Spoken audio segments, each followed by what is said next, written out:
Story begins with a deadly game where there's only one rule to win. You can't stop. This isn't just any race. It's a pact with death. Anyone who breaks the rule 3 times will be shot on the spot without mercy. In the end, only one survivor will remain, the winner of this year's challenge. This is Long Walk, a thriller that explores the extremes of human greed and courage. The story is set in the future, where the country is suffering through a severe economic depression. People have no jobs, no money, and no hope. To keep the population entertained, the government organizes an annual event, the last race of life. From all 50 states, one young contestant is chosen. Whoever keeps walking until the very end wins millions in prize money and gets one wish granted. Our hero, Raymond, is a middle-class boy, the only son of Jenny. She knows how deadly this race is, but Ray is determined. Either I win or I die. With tears in her eyes, Jenny sends him off, knowing this might be their last goodbye. Before the walk begins, Ray meets Peters, a strong and confident guy who trusts his body and endurance completely. Around them, other participants wait, some cracking jokes, others nervous, a few treating it like just another event. Suddenly, an army jeep pulls into the field. Inside sits the competition's organizer, a strict colonel. He hands out numbers and says just one thing: this year, our nation will rise again. Then the sound of a gunshot echoes through the air. The parkour and death race begins. All participants start walking in unison. Each of them wears a smartwatch that tracks their pace. The rule is simple: maintain a minimum speed of 3 miles per hour. If anyone slows down for more than 10 seconds, they get a warning. After 3 warnings, boom. Army vehicles line both sides of the road, watching closely. Step off the path, and you're out, instantly. At first, everyone looks confident. Some are even laughing and chatting. A contestant named Stubbins already gets his first warning, but he jokes, "No worries, it'll reset when the hour's up." Then another participant, number 5, bends down to remove a stone stuck in his shoe. That small mistake costs him dearly. Slowing down for more than 10 seconds triggers 2 warnings in a row. Now he knows. The next slip-up could be his last. Meanwhile, Ray and Peters keep moving forward, talking as they walk. Most of the players come from poor families, for whom this prize is their last chance to change their lives. But Ray believes it's all madness. Not a game, but a cruel joke played on people's desperation. From behind, Richard, a writer, says, "I'm going to write a book about this race so the world can see how inhuman it really is." Just then, chaos breaks out ahead. Runner number 7, Curly, twists his ankle. He tries his best to keep his pace, but the system keeps warning him. Ray encourages him, "Come on, brother, just a little more." But within minutes, his strength gives out and he collapses. The machine beeps and a gunshot follows the very next moment. The race continues, but one life ends. The same people who were laughing and chatting moments ago now have fear written on their faces. The scorching sun was burning their skin. Ray slowly moved forward toward the water supply van and took a long sip. That was their only government-provided facility. Everything else, like food, they had to bring themselves. On the roadside, a few spectators held posters and cheered for the runners. One girl shouted Ray's name. "Go Ray! You can do it!" Peter smiled and said, "See? There are still good people left in the world." Ray replied, "The real battle is staying together, not bringing each other down."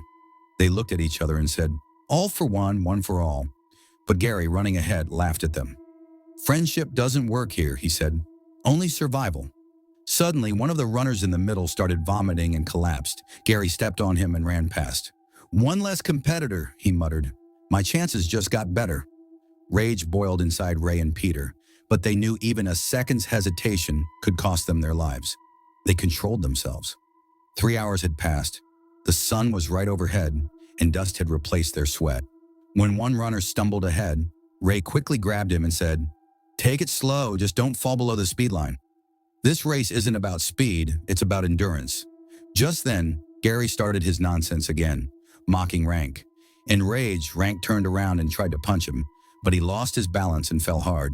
The fall triggered 3 warnings, and the next sound they heard was boom. The remaining runners immediately stepped away from him. No one trusted anyone anymore. Suddenly, a strange stench spread through the air.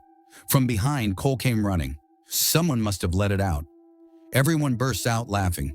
But the next moment, Ronald in the front lowers his head in shame and sits down quietly. Instantly, the third warning buzzes. Another shot, another life gone.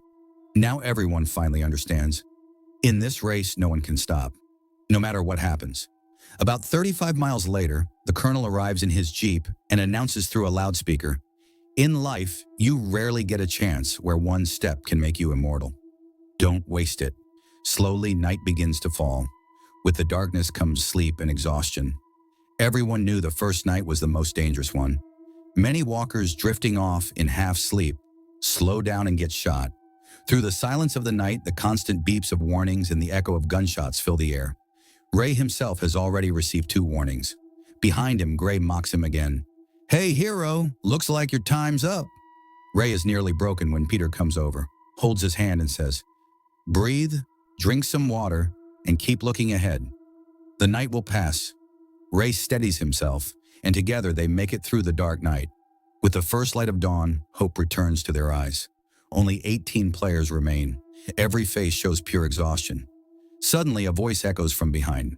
No one dares to turn around, but Ray knows it's Aspect's turn. His leg is badly twisted, and he's already received 2 warnings. Ray yells in anger, "This isn't a rule, it's madness." But Gray, walking ahead, still can't keep his sharp tongue quiet. Peter puts a hand on Ray's shoulder and says, "Brother, don't waste your energy on people like him. We need our strength to survive." Just then, the colonel's voice comes through the loudspeaker. "Congratulations!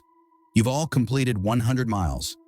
But before they can even celebrate, one of the players suddenly breaks away, running toward a roadside shop, maybe to grab food or try to escape. He takes only a few steps before a gunshot rings out and he collapses. The air is filled with silence and fear.